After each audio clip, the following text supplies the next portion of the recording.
આગળ મહાપ્રભુજી આજ્ઞા કરે છે 8મા શ્લોકમાં. મહાપ્રભુજી બહુ સુંદર ઉદાહરણ પ્રાય ષોડશ ગ્રંથમાં ગંગાજીના ઉદાહરણ આપીને મહાપ્રભુ સમજાવે. જેમ સિદ્ધાંત મુક્તાવલીમાં પણ ક્ષર અક્ષર ને પરબ્રહ્મ ગંગાજીનું ઉદાહરણ આપીને સમજાવ્યું, એમ અહીંયા પણ ગંગાજીનું ઉદાહરણ આપી મહાપ્રભુજી બહુ સુંદર વાત કરે છે. એમ થાય કે આ જીવે બ્રહ્મ સંબંધ લીધું પણ અનેક દોષોથી ભરેલો છે, અનેક અપરાધો એને કરેલા છે, સ્વભાવથી દુષ્ટ છે, પછી એ પવિત્ર ને વિશુદ્ધ કેમ થાય?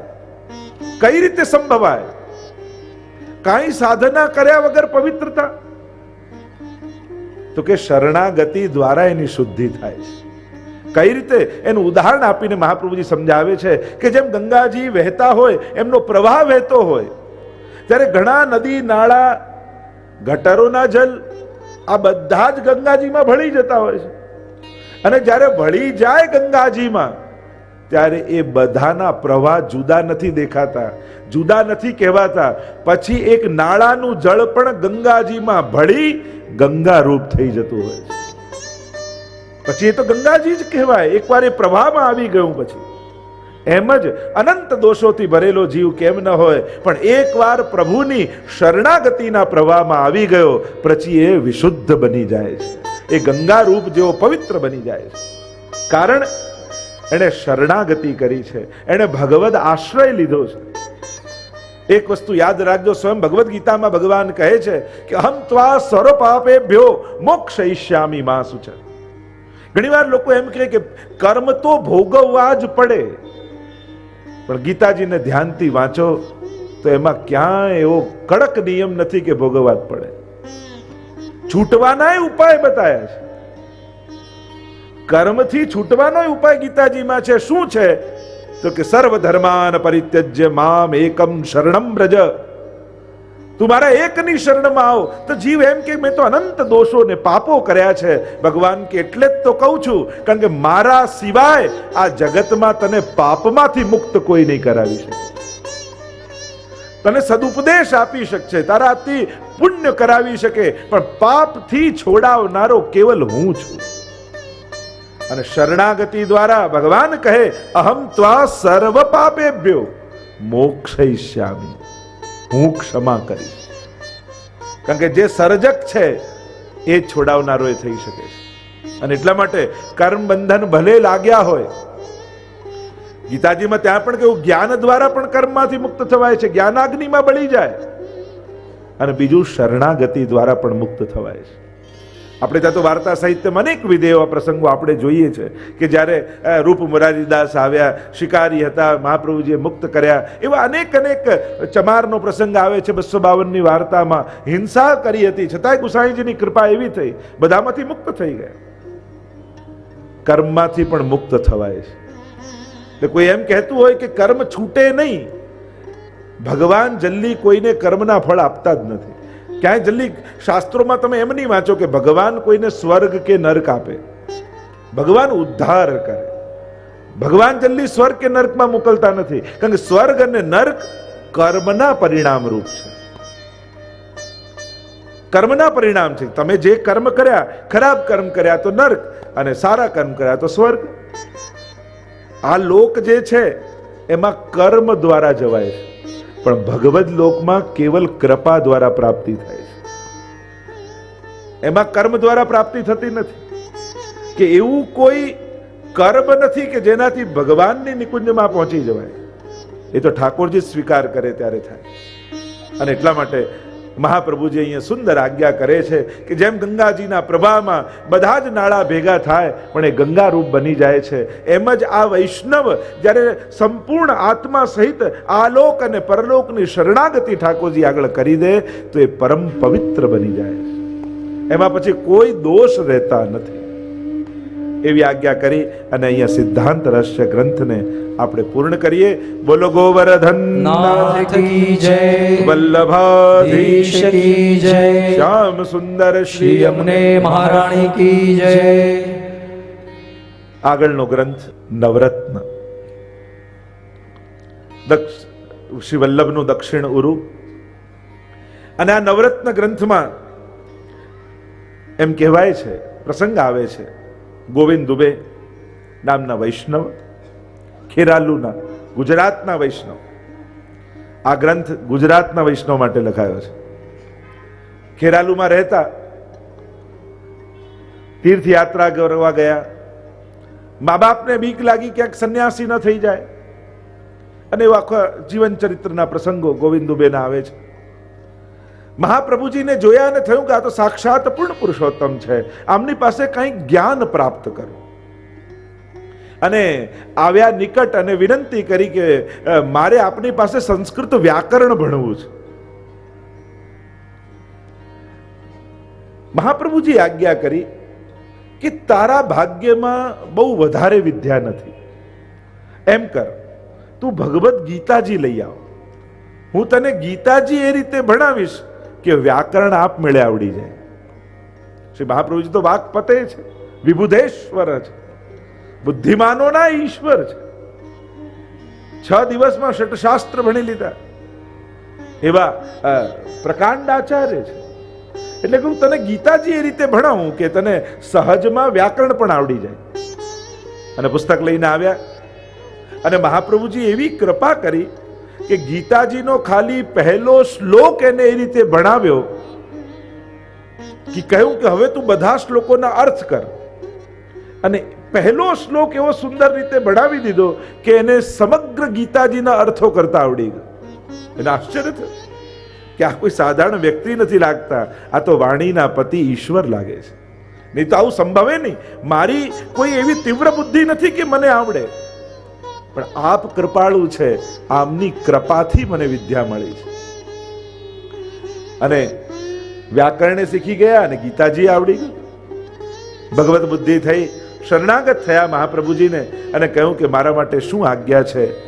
મહાપ્રભુજીએ કહ્યું કે હવે તું ભગવત સેવા કર. કૃષ્ણ સેવા સદા કાર્યા માનસી સા પરામતા. અને ભગવત સેવા આજ્ઞા કરી અને કહ્યું કે હા, અમારે ત્યાં એક સ્વરૂપ બિરાજે છે. ત્યારે મહાપ્રભુજીએ કહ્યું કે તું ઘરે જઈ એમનું પંચામૃત કરાવી લેજે અને સેવા કરવા લાગજે. આ ક્રમથી મૂળમાં ગોવિંદ દુબે એ દ્વારિકા લીલાના જીવ છે, અને ભગવત સેવા એ વ્રજ લીલાની છે. જો ઉદ્વેગ પણ કયા કયા પ્રકારથી ભગવદીઓને થાય છે. ઘણીવાર અધિકાર ભેદ હોય, ઘણીવાર લીલા ભેદ હોય, ઘણીવાર ભાવ ભેદ હોય. અને જેનો જેવો અધિકાર અને જેવો ભાવ એવી જ આસક્તિ એને પ્રગટે, અને એમાં જ રુચિ આવે. એને બીજી રીતે તમે સમજાવવા જાઓ તો એ સંભવે નહીં. જેમ ઘણાને જુદી જુદી આસક્તિ હોય છે. ઘણાને બાલકૃષ્ણલાલમાં આસક્તિ હોય, ઘણાને ઠાડા સ્વરૂપમાં આસક્તિ હોય, ઘણાને શ્રીનાથજીના સ્વરૂપમાં આસક્તિ હોય, ઘણાને મહાપ્રભુજીના સ્વરૂપમાં આસક્તિ હોય કે ના હું તો પાદુકાજીની વસ્ત્રજીની સેવા કરું. ઘણાને યમુનાજીના સ્વરૂપમાં આસક્તિ હોય. કોઈને ખોટા નહીં જાણવા, એ ભાવનાના ભેદ છે. પુષ્ટિ માર્ગમાં જે પુષ્ટિ પ્રવાહ મર્યાદા ભેદ એટલે જ પહેલા મહાપ્રભુજી સમજાવી દીધો કે બધા એક જ રીતે ભક્તિ કરી શકતા નથી. જેનો જેવો અધિકાર છે એ રીતે જ એને આસક્તિ થાય. સેવામાં એ જુઓ ને, ઘણાને ફૂલઘરની સેવામાં જ રુચિ હોય, ઘણાને ભંડારની સેવામાં જ રુચિ હોય, ઘણાને કીર્તનની સેવામાં રુચિ હોય, ઘણા કે આપણને તો શૃંગાર કરવા બહુ ગમે, ઘણાને શૃંગારની સેવામાં જ રુચિ હોય, ઘણાને ગુરુ સેવામાં રુચિ હોય, ઘણાને ભાગવત સેવામાં રુચિ હોય, ઘણાને પ્રભુ સેવામાં રુચિ હોય. આ સહજ રુચિ એના અધિકાર અને ભાવ પ્રમાણે થાય. અને એનાથી અલગ કરાવવા જાઓ તો એને આનંદ ના આવે, ભલે ભગવત સેવા જ કરતા હોય. ફૂલઘરની સેવામાં જેને બહુ આસક્તિ હોય ને કદાચ ભંડારની કરાવવા જાઓ તો એને કદાચ નાય રુચિ આવે. કોઈને કીર્તનની સેવામાં રુચિ હોય ને એને પાસે બીજી સેવા કરાવો તો કદાચ ભલે કરે છે પ્રભુ સન્મુખ જ, પણ એને નાય આનંદ આવે. અહીંયા ગોવિંદ દુબેને ભાવ પ્રકાશમાં એમ સમજાવ્યું કે આ દ્વારિકા લીલાના જીવ છે, અને દ્વારિકા લીલાના છે એટલે એમની આસક્તિ દ્વારિકાજીમાં છે. અને વ્રજલીલાના પુષ્ટિ પુરુષોત્તમ પધરાવ્યા છે એટલે ચિત્ત ઉદ્વેગમાં રહે છે કે આ સેવા કરું છું એ બરાબર છે કે નહીં. ક્યાંક મારી લૌકિક ગતિ તો નહીં થાય, મારું મન સેવામાં નથી રહેતું.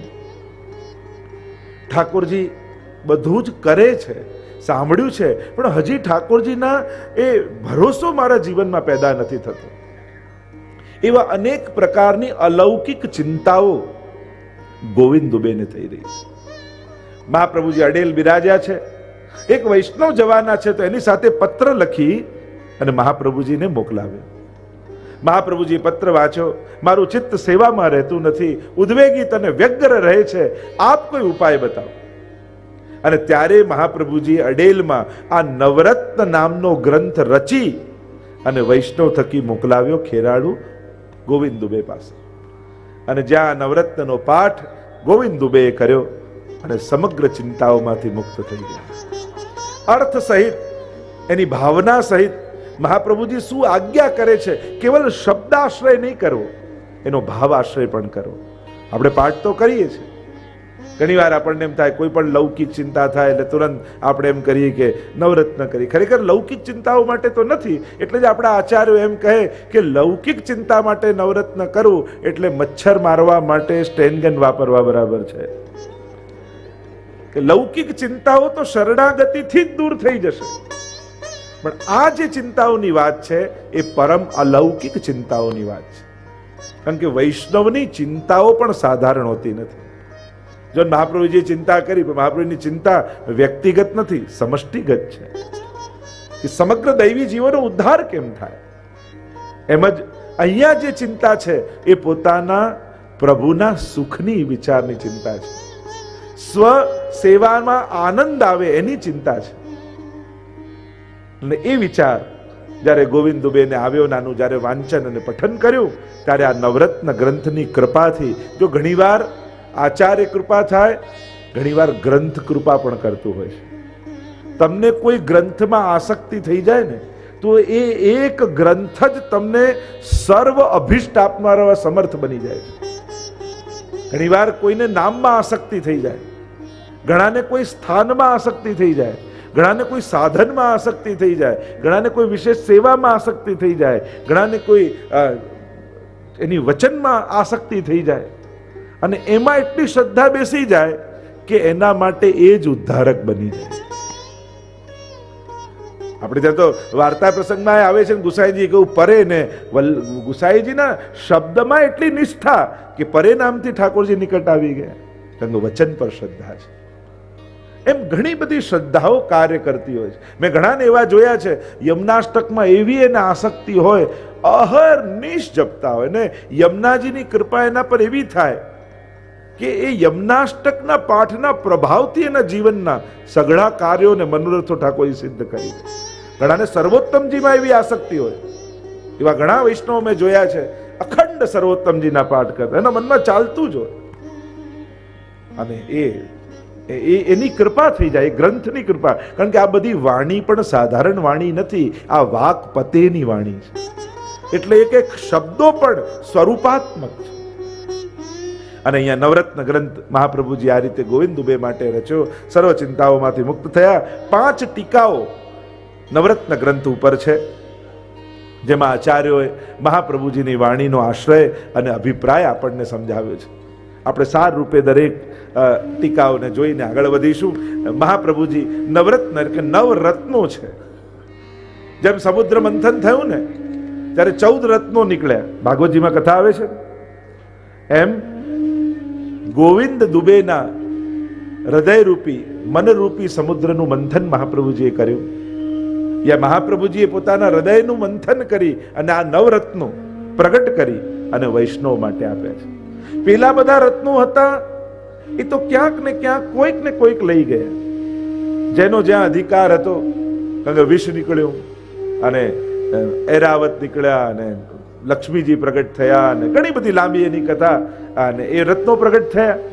જેનો જેનો અધિકાર હતો એ રત્નોને પ્રાપ્ત કર્યા. પણ આ 9 રત્નો એ વૈષ્ણવ માટે મહાપ્રભુજી આપ્યા છે. આ ચિંતામણી રૂપ છે. આનો પાઠ કરવા માત્રથી વૈષ્ણવ સર્વ ચિંતાઓમાંથી મુક્ત થઈ જાય.